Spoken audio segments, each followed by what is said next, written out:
Welcome back to the show, Redneck Gardner Show. I'm your host, Redneck Gardner. Today I will be showing you how to diagnose and replace heat elements in your water heater. First of all, you need to come and find your junction box, your breaker box. You need to identify which breaker is to your water heater. There'll usually be one. It's usually a 60 watt or 60 amp breaker, or maybe a little less, between 50 and 60. But you always, it's the first step, always make sure the power's off. You'll need a light tester or a meter to check if the power's off.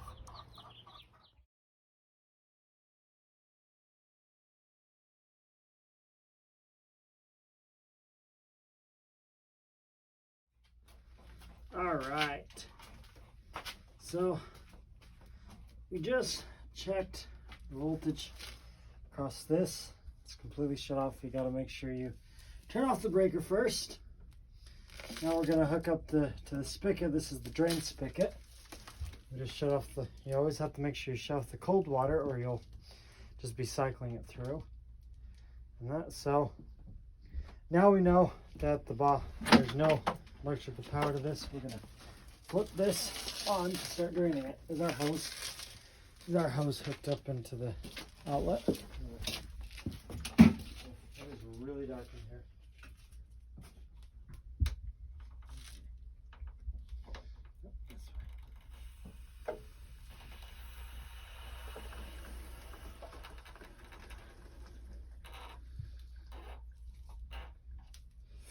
Alright, y'all, I'm going to show you how to read this.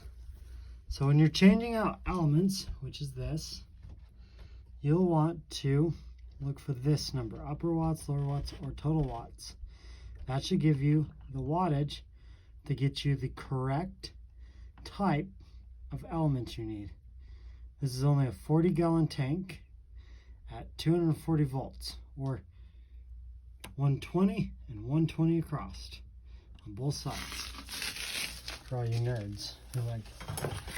So this is one of the types of elements you can use. A 450 watt copper with one of these, or you can grab one of these, which is a 4500 watt 240. It's just a straight inline one.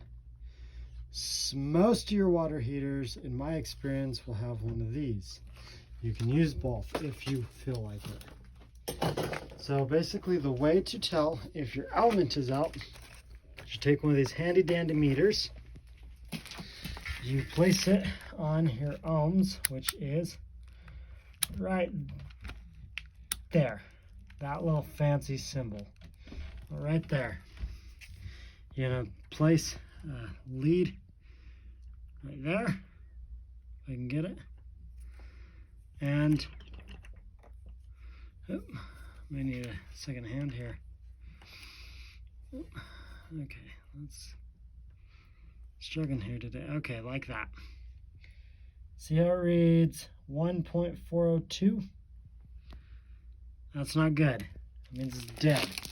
According to the installation guide manual, which I took a picture of and I will include in this video, says right here, you can read that. It says it needs good element will have a resistance ranging between 5 and 25 ohms. That's the little fancy symbol I showed you. That's called the resistance. All right. Now, in this next segment, I'm going to show you how to remove and replace this. So basically, this is a handy tool that you can use to take off your elements. They sell them at any hardware store. Basically, we're going to put it on there and twist, if I can get it on there. Okay. Oh, come on. All right. This one might. There we go. It's starting to twist already. An easy one.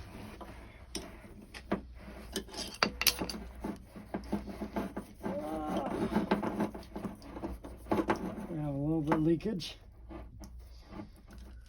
Oh, that's still very warm. A lot of liquid. Sometimes that will happen if you got. So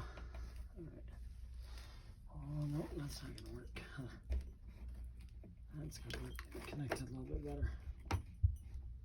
Okay, there we go. We'll stop that from leaking. Hook that pump back up. Ooh, that's still really warm. Oh, dang. I wish I had gloves. But we're gonna let that cool off for a bit. But, folks, you see that? That's called calcium buildup. That's your problem. Get too much of that in there, and oh boy, there's a ton in there. Can you guys? Oh, we can't even see that, but oh, yep, that little spot in the very bottom corner. Yeah, that's all calcium buildup. That's built up to about there. We're gonna need this to give this beauty a long, good folks. That is what I call bad element. And we have to actually crimp it together. It's not supposed to look like that because it bulged out quite a bit. You can see the damage right there we caused because it was, that's no bueno. I don't know if you can see down there, but that is chock full of sediment and calcium deposit, which we will flush for a good long while to try to break that all up. All right, so we're just gonna take this toothbrush and clean these threads out because you want to make sure they're nice and clean before you put your element back in. And that because an element that's not sealed properly will cause you leaks and cause you a lot more problems down the road. I think we're ready.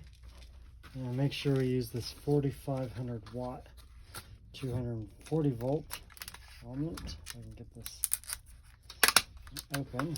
It's the biggest challenge is getting these darn things open. There we go.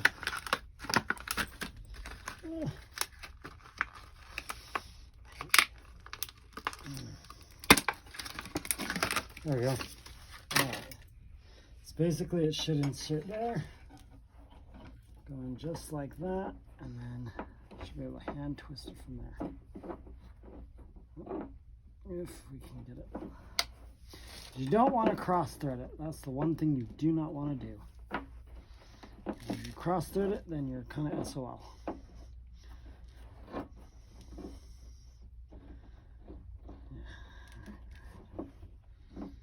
See if I can get it in without.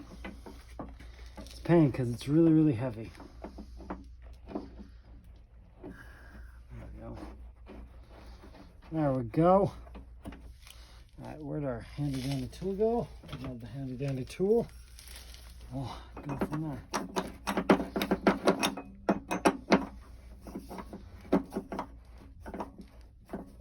Alright.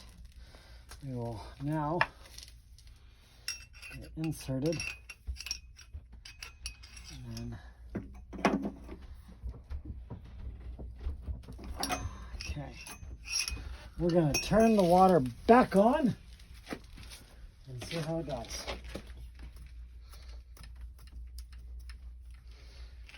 All right. Should be filling up. All right. This is the main water shutoff valve for this house. Normally, you want to just shut off the cold water. But I'm not entirely sure if they're cold water. Okay, it was working. Oh well. Alright, now we're going to be looking for leaks as it enters. It's one thing you want to make sure. No leaks. So it doesn't look like it's leaking so far. So far, so good. Alright, we're good. So after you're all done, remember to hook up the power and then start filling. Ladies and gentlemen, that's how you change a water heater element. Hopefully this has been informational. Remember, you want to turn off the power first to your breaker box. You want to look at your thing, see what size, voltage-wise, or wattage-wise of element you need. Then you want to hook up your drain valve, turn that on. Close your cold water valve, and let it drain. And that, while opening, remember to open the hot water tap on your kitchen sink or some other sink. This has been the Redneck Gardner on water heater element replacement.